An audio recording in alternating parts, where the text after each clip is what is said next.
समुद्र तल से 250 मीटर नीचे बनी टनल अपने आप में एक अजूबा। ये एक ऐसा प्रोजेक्ट था जिसे करने में कंपनी को बेहद माथापच्ची करनी पड़ी और रिस्क लेना पड़ा। कई सालों की मेहनत के बाद इसे पूरा किया गया, लेकिन बनने से पहले ये टनल कई सवाल पैदा करती है और इसकी शुरुआत भी सवालों के साथ होती है। आखिरकार इस प्रोजेक्ट को पूरा कर लिया गया, लेकिन इसे बनने में इतने साल क्यों लगे और इसमें डीबीएम मशीन का यूज क्यों किया गया और इस मिशन को पूरा करने में क्या क्या मुसीबतें आई, जानेंगे आज के इस वीडियो में। दोस्तों, लगभग 13,000 साल पहले जब आखिरी आइस एज अपने अंतिम समय में थी, तो उसने आज के इंग्लैंड और यूरोप को एक दूसरे से अलग कर दिया और अलग होने के बाद इन दोनों के बीच एक समुद्र बन गया जिसे इंग्लिश चैनल कहा जाता है। इंग्लिश चैनल वैसे तो बहुत फैला हुआ है, मगर एक जगह पर दोनों महाद्वीपों के बीच इसकी दूरी बहुत कम हो जाती है। ये जगह इंग्लैंड और फ्रांस के बीच है, जहाँ पर इसकी दूरी मात्र 33 किलोमीटर के बीच है और इसे कई बार इन देशों के द्वारा बांटने की कोशिश की गई और इस प्रयास में कई जाने गंवाने के बाद उन्हें ये रोकना पड़ा। वैसे उस समय ना तो इतनी टेक्नोलॉजी थी, ना ही मशीनें जिससे उस दूरी को खत्म किया जा सकता, लेकिन 20वीं शताब्दी में इस पर फिर से काम करने की शुरुआत की गई और ये दौर 1980 का था। इस समय टेक्नोलॉजी भी थी, बड़ी मशीनों को बनाना आसान भी था, लेकिन अब भी एक प्रॉब्लम थी और वो था इंग्लैंड को मनाना, क्योंकि उस समय इंग्लिश चैनल वो इलाका था जहाँ का पानी काफी ठंडा था और इस ठंडे पानी की वजह से ही इंग्लैंड की धरती दुश्मनों से सुरक्षित थी। इस समय हिटलर और नेपोलियन जैसे शासक इंग्लैंड पर कब्जा करना चाहते थे और हिटलर ने तो फ्रांस के क्लैन गांव से टनल बनाने का प्रोजेक्ट तैयार भी कर लिया था, मगर यह प्रोजेक्ट धरा का धरा रह गया और इसके बाद हिटलर की मृत्यु हो गई। आपको बता दें कि दूसरे विश्व युद्ध के बाद यूरोप में शांति आई और यूरोप का हर देश अपने विकास में जुट गया और देशों के साथ ट्रेडिंग शुरू हो गई। जहां इंग्लैंड और फ्रांस के बीच दूसरे विश्व युद्ध में भारी दुश्मनी थी, अब दोनों के बीच व्यापारिक संबंध बन गए और इसी समय इन दोनों देशों ने निश्चय किया कि दोनों देशों के बीच की दूरी को कम किया जाए और इस पर बातचीत शुरू हो गई। और इसी समय इंग्लैंड में इसके विरोध में लोग प्रदर्शन करने लगे, क्योंकि अपने देश में लोग दूसरों को पसंद कैसे करते और उन्हें अपना ये आइलैंड बहुत पसंद था। मगर फिर भी दोनों देशों के बीच टनल बनाने को लेकर समझौता हो गया। इसे नाम दिया गया चैनल टनल या फिर यूरो टनल। दोनों देशों के बीच हुए एग्रीमेंट में इस बात का उल्लेख था कि इस टनल को दोनों देशों की तरफ से बनाया जाएगा और सेंटर में इसे जोड़ दिया जाएगा। अब ये प्रोजेक्ट कागज पर तो बन चुका था, मगर ये इतना बड़ा और खतरनाक प्रोजेक्ट था कि ये शुरुआत से ही एक असफल प्रोजेक्ट लगने लगा था और सबसे बड़ी चुनौती ये थी कि आखिर इस प्रोजेक्ट को बनाएगा कौन, क्योंकि ये किसी भी कंपनी के लिए आसान काम नहीं था। काफी सोच विचार के पश्चात 10 अलग अलग कंपनियों ने मिलकर इस काम को पूरा करने का विचार किया। अब आई डिजाइन की बात, तो इंजीनियर्स को ये जानना जरूरी था कि इस टनल के अंदर से आखिर किस तरह का ट्रांसपोर्ट किया जाएगा और साथ ही ये कहां से शुरू किया जाएगा। इस पर विचार करने के बाद यह निर्णय किया गया कि इस प्रोजेक्ट में 3 टनल बनाए जाएंगे, जिसमें इंग्लैंड और फ्रांस के बीच में एक रेलवे टर्मिनल बनाया जाएगा, जिसमें फ्रांस के किलाई में एक टर्मिनल और इंग्लैंड के फोकस्टोन में दूसरा टर्मिनल होगा। अगर टनल की लंबाई की बात करें तो वो करीब 50 किलोमीटर होने वाली थी, जिनमें से 38 किलोमीटर का हिस्सा समुद्र के अंदर पड़ने वाला था। इसी के साथ सन 1986 में इस प्रोजेक्ट को स्टार्ट किया गया। अब यहाँ पर इस काम में बहुत सारी प्रॉब्लम आने वाली थी, जिनमें सबसे पहली थी टीबीएम मशीन, यानी कि टनल बोरिंग मशीन, क्योंकि इतने बड़े प्रोजेक्ट के लिए इतनी बड़ी टीबीएम मशीन कहीं भी उपलब्ध नहीं थी और इसे बनाना एक बेहद मुश्किल काम था। लेकिन इसे बनाने के लिए अमेरिकन कंपनी रूबिन्स को ऑर्डर दिया गया, जिसे उसने कुछ ही समय में बना दिया।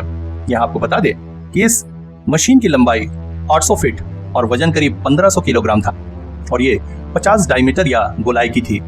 इसमें धारदार ब्लेड लगे हुए थे और इसमें लगे हाइड्रोलिक लेग्स इसे आगे बढ़ाने में मदद करते थे। टीबीएम मशीन टनल के बनने समय निकले मलबे को बाहर निकालने का काम करती है। ये मशीन काफी कारगर थी और दूसरी मशीनों के अपेक्षा टनल को काफी आसानी से बना सकती थी। दोस्तों, इस मशीन ने टनल बनाने का काम तो आसान कर दिया, मगर इसमें मुसीबतें भी कम नहीं थी। समुद्र तल से 250 फीट नीचे बोरिंग करना आसान नहीं था, क्योंकि एक छोटी सी लीकेज भी भारी तबाही ला सकती थी। सर्वे के अनुसार यह कहा जाता है कि इंग्लैंड की तरफ वाला टनल चाक यानी कि एक खास तरह के मटेरियल से बना था, जिससे लीकेज होना मुश्किल था, लेकिन फ्रांस की तरफ ऐसा नहीं था, जिससे इस हिस्से में टीबीएम मशीन से काम करना मुश्किल था। इसके लिए फिर एक दूसरी तरह की टीबीएम मशीन बनाने का ऑर्डर दिया गया, मगर जब ये बनकर तैयार हो गई तो इसे ले जाना मुश्किल था। इसके लिए इसके पार्ट्स को अलग अलग करके ले जाया गया और कंस्ट्रक्शन साइट पर इसे असेंबल किया गया और अंततः फिर खुदाई का काम शुरू हुआ। लेकिन अब तक इस प्रोजेक्ट पर काफी समय गुजर चुका था, यानी साल 1988 शुरू हो चुका था।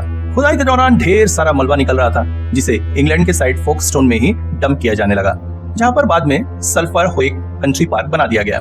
जबकि फ्रांस की तरफ से निकलने वाला मलबा, जो कि कीचड़ के फॉर्म में था, फोर्ट फिजनेन वैली के पास डालकर एक आर्टिफिशियल लेक में बदल दी गई। यहाँ बता दें कि जैसे जैसे टनल की खुदाई होती जा रही थी वैसे वैसे कंस्ट्रक्ट स्लैब्स को भी सेट करते जा रहे थे। एक सर्वे के अनुसार इस चैनल टनल में 7,50,000 के करीब कंक्रीट स्लैब लगाए गए।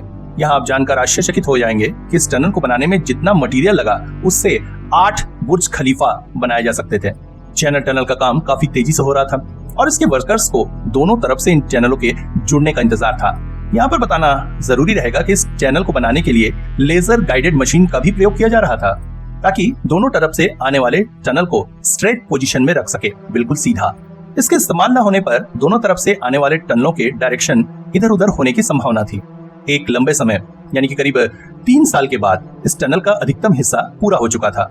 दोनों तरफ के बीच अब सिर्फ 100 मीटर की दूरी रह गई थी और यहाँ पर एक स्टील रॉड की सहायता से दोनों तरफ से आने वाले टनलों की पोजीशन चेक की गई और दोनों की पोजीशन के बीच 10 इंच का डिफरेंस था, जो कि लिमिट के अंदर में ही था। पूरी तरह से इन टनल को तैयार करने के बाद एक बोरिंग मशीन को नष्ट करना जरूरी था क्योंकि 2 फीट मोटे स्लैब्स लगने के बाद टनल की चौड़ाई 46 फीट ही रह गई थी, वहीं बोरिंग मशीन की चौड़ाई 50 फीट थी। इसके बाद इंग्लैंड की तरफ वाली टीबीएम मशीन को मोड़कर बाहर गिरा दिया गया और फ्रांस की तरफ वाली टनल मशीन को दूसरी तरफ पे अटैच कर दिया गया। इसके बाद टीबीएम मशीन को डिसअसेंबल करके निकाल लिया गया। यहाँ पर कहीं आपके दिमाग में ये सवाल तो नहीं उठ रहा कि आखिर दोनों टीबीएम मशीन को डिसअसेंबल करके क्यों नहीं निकाल लिया गया? तो यहाँ पर इंजीनियर इस बात को तय करते हैं कि कौन सी टीबीएम मशीन को आसानी से डिसअसेंबल करके निकाला जा सकता है और उसमें खर्च कितना आएगा। यहाँ पर अगर उन्हें डिसअसेंबल करने में उतना खर्च आता है जो मशीन के बनने से भी ज्यादा हो तो ऐसे में उसे नष्ट करना ही सही होता है। चैनल की फिनिशिंग के बाद चैनल टनल रेडी हो चुकी होती है। इंग्लैंड और फ्रांस के लोग इस पर सफर करने का इंतजार कर रहे थे, यानी कई सालों की कड़ी मेहनत के बाद आखिरकार इसे 6 मई 1994 को जनता के लिए खोल दिया गया। लोग अपने सफर का लुत्फ उठाने के लिए जश्न मना रहे थे। इस प्रोजेक्ट को बनाने में 9 बिलियन ब्रिटिश पाउंड लगे थे और वर्कर्स की संख्या वो तो 1000 से भी ज्यादा थी, जिसमें से कुछ वर्कर्स की काम के दौरान मौत भी हो गई थी। इसमें 3 टनल है, जिनमें से 2 टनल ट्रेन के लिए और 1 टनल इमरजेंसी के लिए बनाया गया है। इस टनल में से हर रोज 60,000 से ज्यादा लोग ट्रैवल करते हैं। दोस्तों, ये टनल अपने आप में मानव निर्मित एक अनोखा अजूबा है। आशा करता हूँ ये वीडियो आपको जरूर पसंद आएगा।